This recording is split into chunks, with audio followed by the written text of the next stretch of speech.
Mito e religião na Grécia Antiga, por Davi da Silva, aluno de História da FMU, 2017.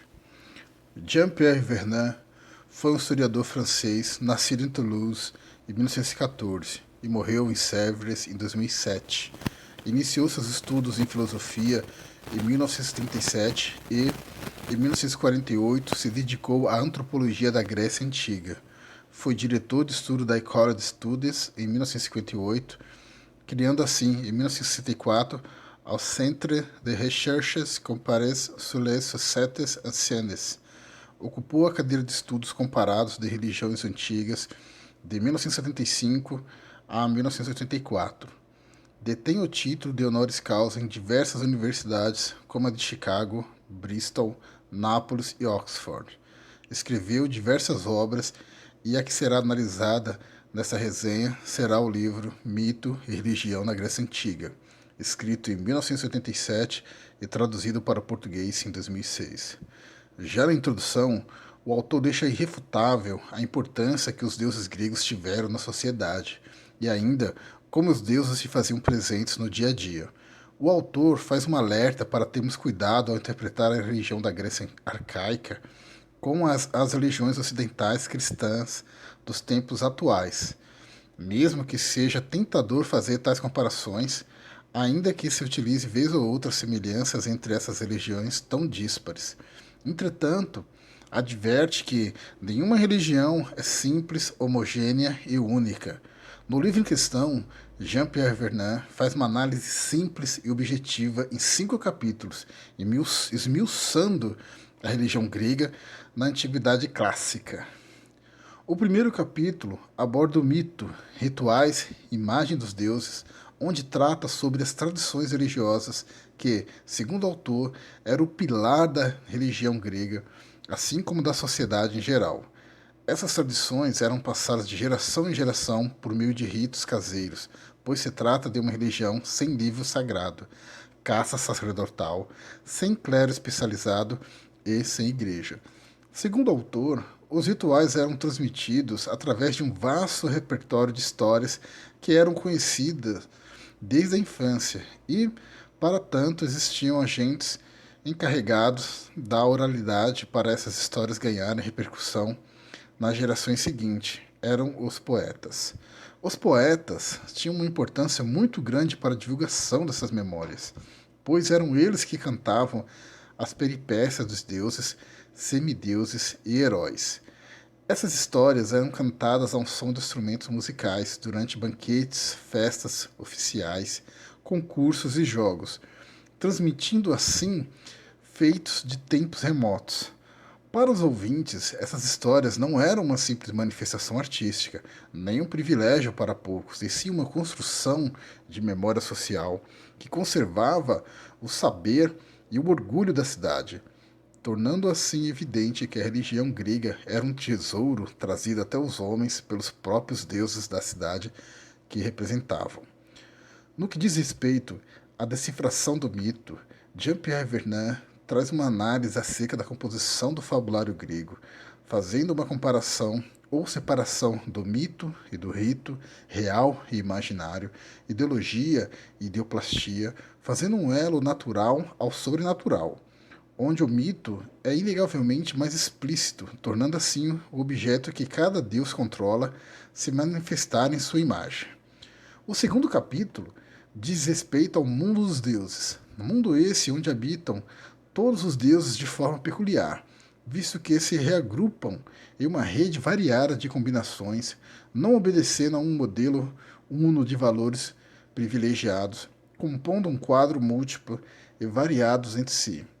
E esse mundo, o Olimpo, que era o Olimpo, tem um líder, Zeus. Ao focar Zeus como o centro dos olimpianos, o autor o distingue dos vários outros deuses, posto que Zeus tem um papel muito peculiar no Olimpo, pois é pai e rei. O soberano, mesmo que delegue os mares a Poseidon e o mundo dos mortos a Hades, não constitui uma trindade, visto que Zeus é o modelo de conduta usado pelos gregos, a figura da perfeição. É o pai dos deuses e dos homens, não por ter gerado ou criado todos, mas porque exerce uma autoridade absoluta, como o Pater tem sobre sua família ou povo, se fazendo presente em toda parte. O terceiro capítulo fala sobre a religião cívica, assim como sobre os deuses, semideuses e heróis. Toda cidade tem suas divindades com a função de preservar os cidadãos, autenticando uma comunidade, unindo todos no mesmo espaço cívico, inclusive as áreas mais afastadas, como as rurais. Entre as contribuições mais significativas está a construção do templo, independente do habitat humano ou palácio, delimitando uma área sagrada, separando-o assim do espaço profano.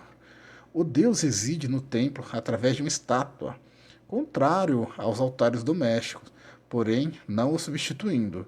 Outra novidade relevante, segundo Jean-Pierre Vernant, foi a reutilização das construções micelianas, onde, após reformadas, serviam para homenagear personagens lendários, construindo uma distinção dessas figuras dos demais cidadãos. Isso está associado à presença subterrânea do defunto, tendo que ser buscado, às vezes, em lugares distantes. Essa adoção dos heróis tem um significado religioso, tanto por seu distanciamento como culto divino, quanto os ritos funerários. Os heróis são, nesses casos, mortais que, de certa forma, se igualaram de forma honrosa aos deuses, muitas vezes ajudados por eles. Os deuses gregos são perfeitos fisicamente, porém, assim como os humanos, têm desejos físicos, e esses desejos fazem com que as divindades convivam com os mortais de forma amistosa, dividindo a mesma refeição, a mesma bebida e até o mesmo leito.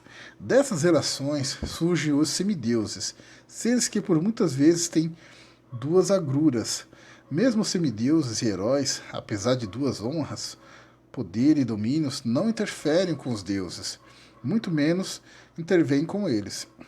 No quarto capítulo, o autor traz os ideais dos homens aos deuses, o sacrifício. Esse capítulo é reservado aos rituais de sacrifício, o repasso de festas, como Prometeu condenou os homens à morte e a necessidade da religação dos homens com os seres divinos, e ainda o que tornou o homem diferente dos outros animais. O culto do sacrifício serve para oferecer aos deuses uma vítima animal em sua honra, não o corpo físico do animal, e sim o cheiro e o perfume da queima de sua carne. Porque, diferente dos homens, os deuses não têm a necessidade de se alimentar fisicamente por seres superiores. Além da conta que, numa época remota, onde deuses e homens viviam o mesmo plano, onde não havia nem fome, nem pestes ou cansaço físico, Prometeu, que fora o primeiro a fazer um sacrifício, tentou enganar Zeus, e com isso a ira do deus recaiu sobre os homens, que foram obrigados a comer outros seres para sobreviver, e ainda tiveram que aguentar todas as intemperâncias que havia sobre a terra. Parte desse castigo foi a criação de Pandora, a primeira mulher com a qual o homem se viu obrigado a se relacionar fisicamente para perpetuar a espécie. Para amenizar um pouco o sofrimento humano, Prometeu lhe entrega o fogo para assim cozinhar a carne, tornando o homem diferente dos outros animais selvagens. Para ser mais fraco, por ser mais fracos que os raios de Zeus, o fogo humano tem que ser constantemente reacendido, e esta é a única relação dos deuses com os humanos. O sacrifício feito por Prometeu foi usado como exemplo pelos mortais. No quinto e último capítulo, Jean-Pierre Vernant fala sobre o misticismo grego, os mistérios, Dionísio, o estranho estrangeiro, o orfismo e a busca da unidade perdida. O misticismo grego é marcado pelo contato direto e pessoal com os deuses, associado a uma busca de imortalidade bem-aventurada após a morte, pois a parcela do divino permaneceu presente em cada um. Os mistérios eleusinos eram ritos de iniciação ao culto das deusas agrícolas em Eleusis, localizado próxima a Atenas. Esses ritos eram exemplares por seu prestígio e seu brilho, constituindo um conjunto cultural bem definido e organizado sob o controle e a tutela da cidade, ficando contudo à margem do Estado por ser iniciático, secreto e tendo seu recrutamento aberto a todos os gregos. baseando, baseando-se não no estatuto social, mas na opção pessoal dos indivíduos. Já o culto a Dionísio, ao contrário dos eleusianos, fazia parte integral da religião cívica, posto que as festas em sua homenagem eram celebradas da mesma forma que as outras dentro do calendário sagrado. É o deus da loucura divina, venda mania, por sua maneira de apossar os fiéis através de um transe coletivo, introduzindo uma religião, uma experiência estranha por se tratar de um deus estrangeiro. Dionísio é o deus que mais aproxima os deuses dos homens e os homens dos animais. No delírio e no entusiasmo, a criatura humana desempenha o papel de Deus, se vê despido de sua própria essência. O orfismo, diferente de ritos, seitas e religiões, é a negação aos rituais com sacrifício de animais, visto que no orfismo o culto está ligado exclusivamente a Orfeu, que, segundo a literatura grega, foi um poeta que foi a Hades e voltou. Nessas práticas são utilizadas técnicas de curas e receitas de purificação para uma vida de salvação. Para tal, o vegetarianismo é a prática mais relevante no orfismo para a salvação da alma após a morte. O livro Mito e Religião na Grécia Antiga é, portanto, uma obra de boa leitura, visto que Jean-Pierre Verneuil é um analista brilhante e traz em sua escrita um manual sobre as tradições, rituais e religiões na Grécia Antiga de forma objetiva e direta e de forma bem satisfatória. Se você quiser saber um pouco mais, leia os livros sobre o tema. Fico por aqui. Falou.